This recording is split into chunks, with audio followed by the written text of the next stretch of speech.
અને વાત કરીશું વડોદરાની તો વડોદરા જિલ્લાના સાવલી તાલુકાના જૂના સમલાયા ગામમાં ડેરીને લઈને ભારે વિવાદ વકર્યો છે। ડેરીના મંત્રી અને પ્રમુખે સભાસદોની જાણ વિના ઘેર ફરીને સહી મેળવી બારોબાર ઠરાવ મંજૂર કર્યો હતો, જેને લઈને સભાસદોમાં ભારે રોષ જોવા મળ્યો છે।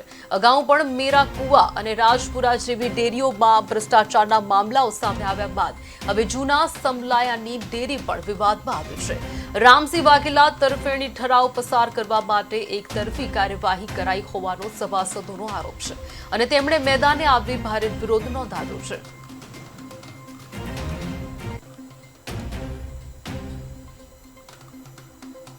મંડળીની મીટિંગ બોલાયા વગર પ્રમુખે ઠરાવ મોકલેલો છે। એ ઠરાવ રદ થવો જોઈએ। અમને વિશ્વાસમાં લીધા નથી। મંડળીએ કોઈ અમારા એજન્ટો કે દાન કરી નથી, તો આ ઠરાવને રદ કરવા, ગેરમાન્ય ઠરવા અમારી સૌની ભલામણ છે।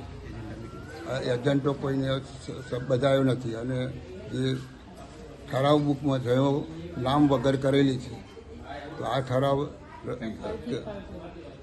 ઠરાવ કેન્સલ થાય, નવેસર નવી મિટિંગ બોલાવે અને એજન્ટો આપે અને પછી સભ્યોને વિશ્વાસ મળે અને પછી ઠરાવ કરે તો અમે માન્ય રાખીશું, નહીં તો અમે માન્ય રાખવાના નથી।